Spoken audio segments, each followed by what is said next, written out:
Hello, everyone. My name is Michael MacMiller, and I'm with the Partnership for Southern Equity. I'm the student and youth organizer with the Keep That Same Energy program, and today this is Office Hours. Today we have Kirsten Cook, who is our Just Growth Portfolio Manager. Say hello, Kirsten. Hi, good to see you all. Yeah. So today we're going to cover some topics about youth leadership. We're going to talk about our portfolio, and we're going to get out of here. So we'll make this really simple. So, right off the bat, Kirsten, can you tell us a little bit about yourself? Sure. Um, I am 29 and I have lived in Atlanta for the past 7 years. Moved to Atlanta in 2013 when I was 23, decided to go to grad school. And it was actually my first time ever being in the South. Um, and was just really fascinated by the program of city and regional planning at Georgia Tech. So I pursued my master's degree and then 2 years later graduated with that and went into city planning.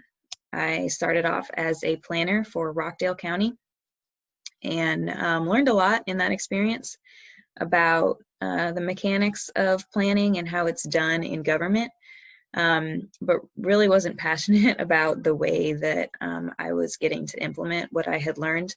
I had been in school and learned a lot more um, about the progressive issues in planning and the inequities and injustices of it, and then went into a job where I was really just there to kind of protect property owners' rights and make sure that things stayed status quo.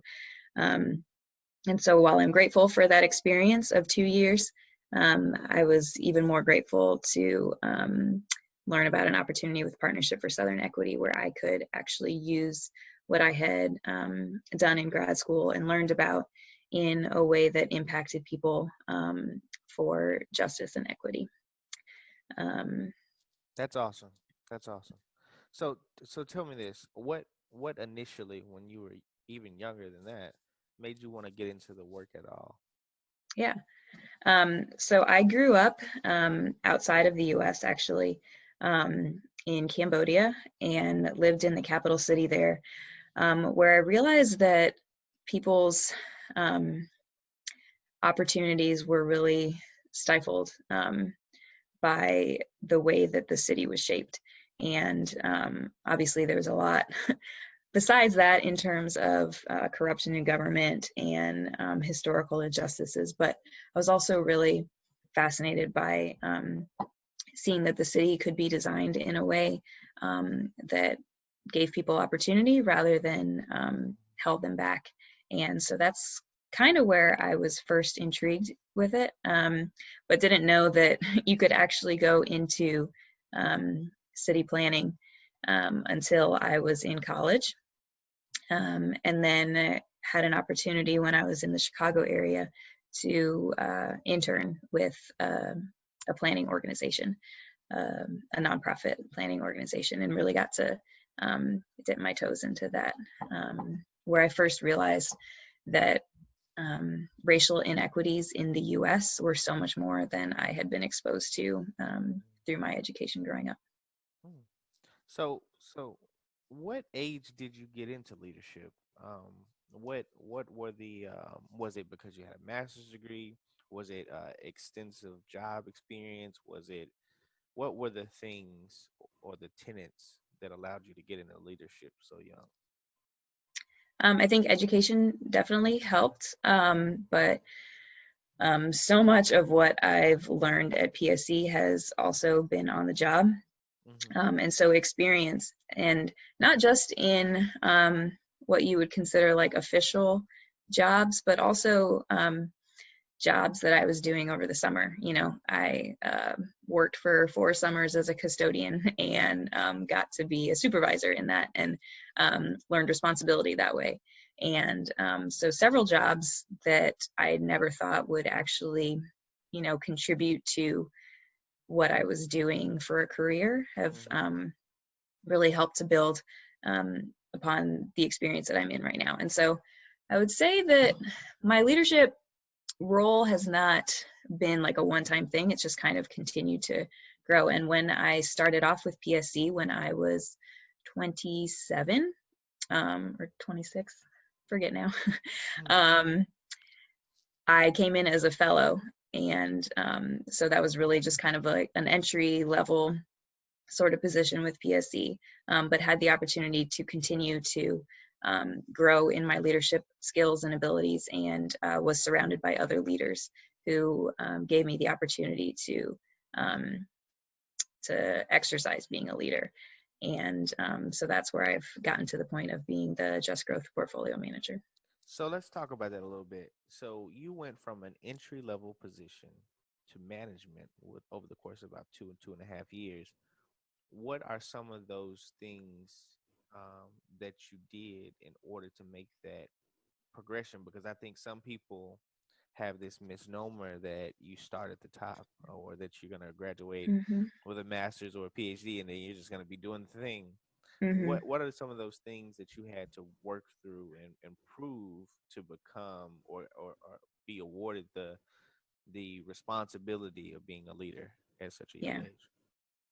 Well, I'll start by saying that it was a little bit difficult to make the decision to go from the job that I was in before Mm-hmm. at PSC to becoming a fellow.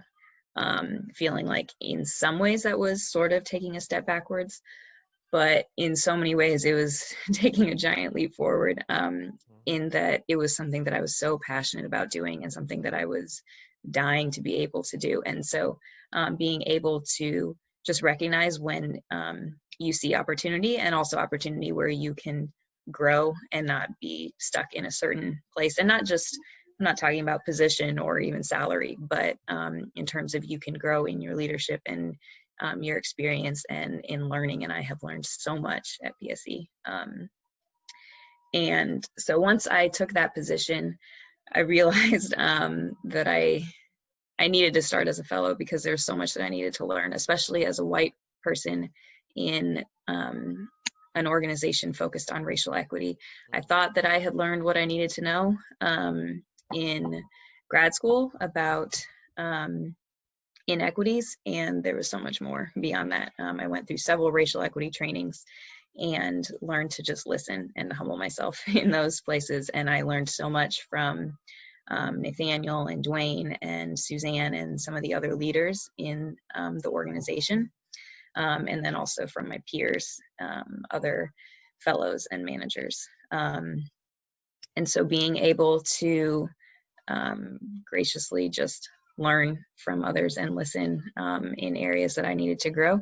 But then another thing was that PSE's leadership also just gave me the opportunity to lead myself. They didn't micromanage what I did. When I started, they said, hey, you're going to lead this academy and we have only piloted it. Here's some resources, here's who you should talk to, now run with it. And while I had a lot of people to help me out with building out the curriculum and people to talk to about the logistics, a lot of it was just I had to take ownership of it and recognize that no one was going to hold my hand through that. And that really helped me to build in confidence in leadership. That's phenomenal. That's absolutely phenomenal. Okay, so let's transition. Let's talk about the work.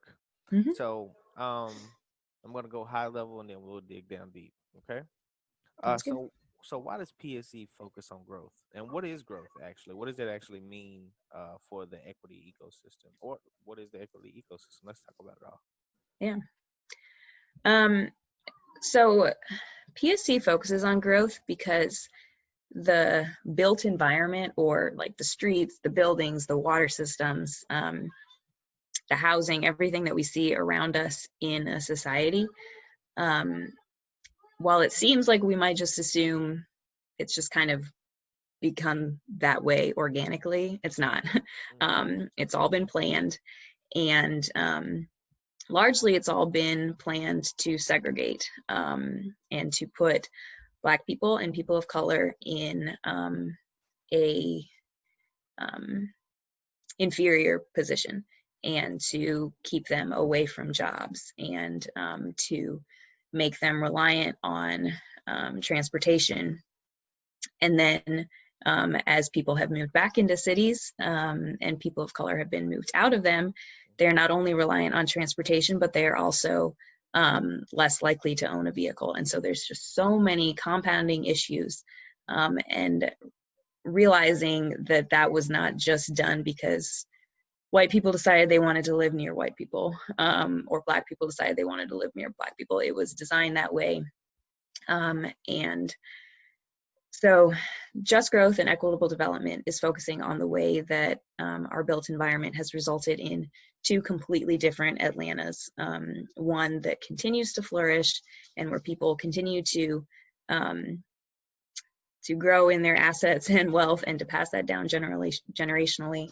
And then another Atlanta, largely what we see south of I-20, where that intergenerational wealth is not there. And it's not because people have not worked hard. It's not because people haven't tried to make wise investments. It's because of continued historical injustices and policies and poor decisions on the part of elected officials and other people in power who have decided that they should be in a lesser Atlanta. With that understanding, thank you for that. Can you talk about the principles of shared prosperity? Yeah. And what it should look like? What are we striving for? Mm-hmm. We know what the problem is. Now, what do we do? Yeah.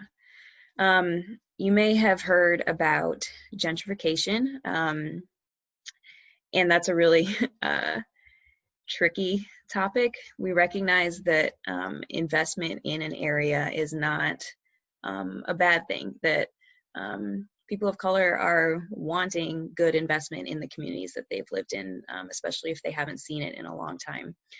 What they're not desiring is to be pushed out.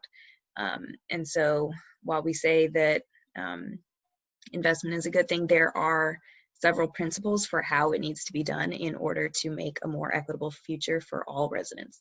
And so the first principle of shared prosperity is that development has to happen with people and not to people. So engaging people in asking, what would you like to see in your community and how can this be done in a way that you get to take part in the investment for the future.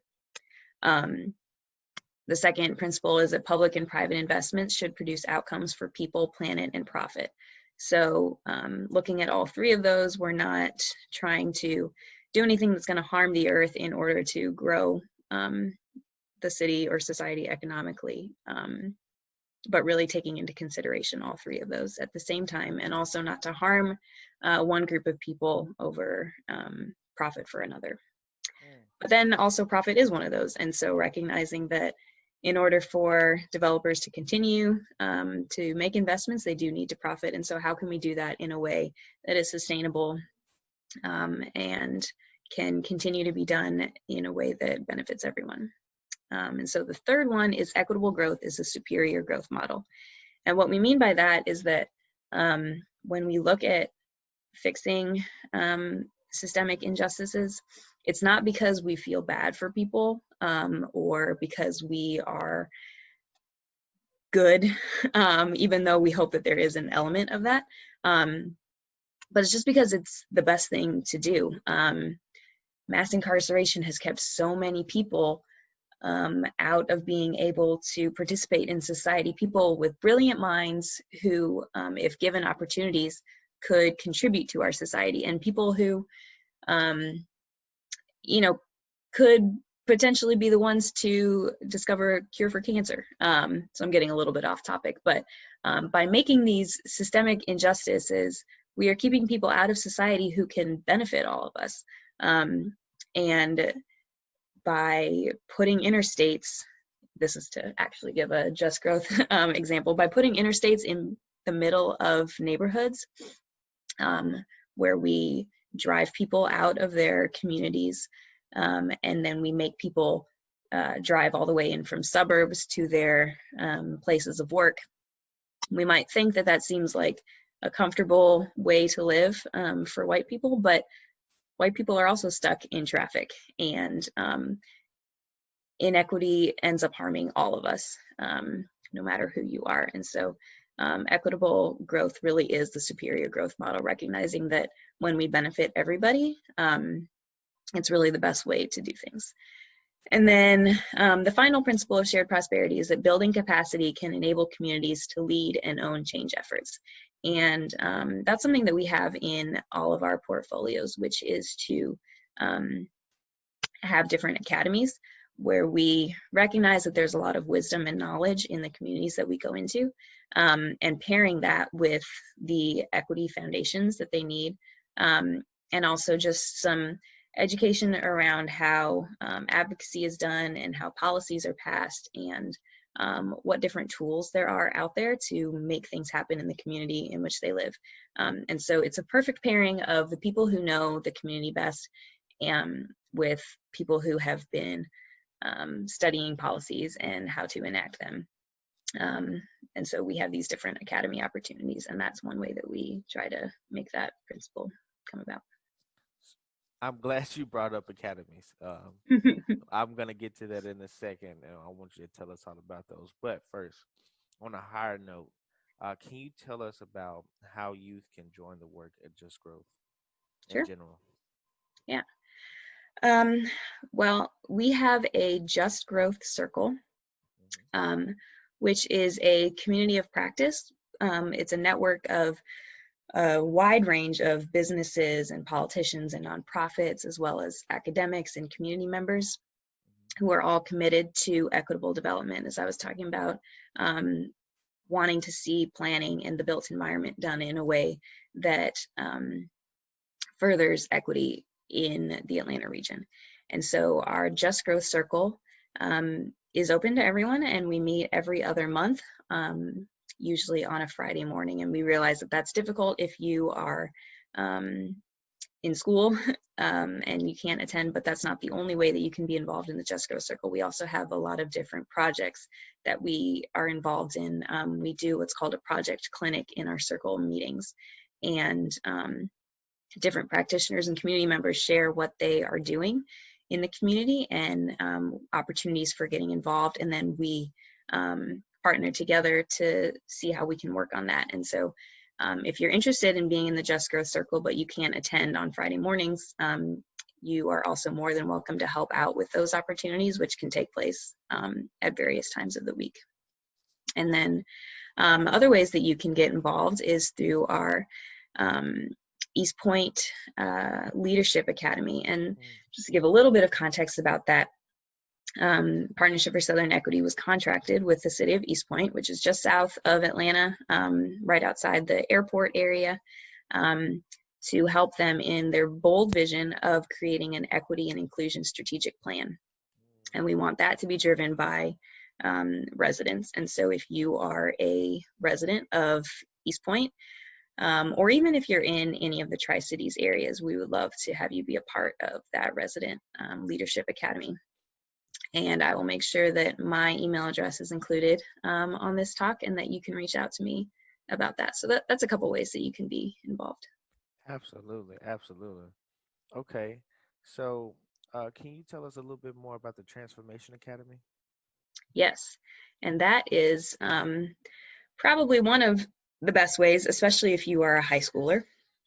PSE is part of the Transformation Alliance, which is about 30 plus different members across the Atlanta region who are committed to equitable transit-oriented development. And that is development surrounding the MARTA stations, where back in the 70s, they decided to create these ginormous parking lots, thinking that everyone was going to drive forever. And now realizing that it's much more attractive to be in an area where you can just kind of step outside of your apartment and hop onto the train. And so they're doing a lot of work in terms of developing the areas around transit stations. But usually that kind of investment is a tool for gentrification, and it drives people out. It ends up displacing the communities that live there. And so as MARTA and other decision makers are trying to do that kind of development, the Transformation Alliance is committed to ensuring that it is done equitably and with communities, and so that the people who currently live around those stations can remain there. And so the Transformation Academy is a way for residents to be involved in advocating for equitable transit-oriented development. And we have one that is specifically focused for youth, and particularly for high schoolers. If you are older than a high schooler, we would love to learn about you and potentially even have you be a mentor or counselor in the program. You can also go through the Adult Academy, and we would love to have college age and young adults in the Adult Academy. But the Youth Academy is in the summer. We have one coming up in July. It's going to be all virtual. Again, you can reach out to me, and we'll also share the registration information here. And it's a great way to learn about what's happening in your community and how you can be involved specifically as a youth right now. Thank you so much for this. This Mm-hmm. was excellent. I'm excited. I hope that people are excited as well. Are there any other things that we didn't touch on, or any events that you'd like to shout out before we close out? Um, Nothing specifically, except that I'm really excited about what you're doing, Michael, to engage youth. I'm sure that you have all heard it before, but youth really are our future. And if we're not involving them right now and continuing to share what we've been learning with them, and then also to be informed by youth in the actions that we take, then we're not going to end up with any different results than what we've had so far. And we really want youth to help shape what their future looks like, because you're the ones who are going to inherit the society. And kids these days have like a lot of really good input on what's, not just kids, but young adults, in what the future is going to look like. And a lot of decisions that we've made thus far have been mistakes. Not to say that our elders and ancestors have done everything wrong. They've done a lot that's right. But yeah, I'm excited to continue to engage youth in the work that we're doing at PSE. Awesome. Kirsten, thank you so much for your time. Thank you, everybody, for watching. We appreciate you. If you have questions, please ask, and we'll be sure to have a follow-up video or a personal message to you to let you know the answer to that question. Bye.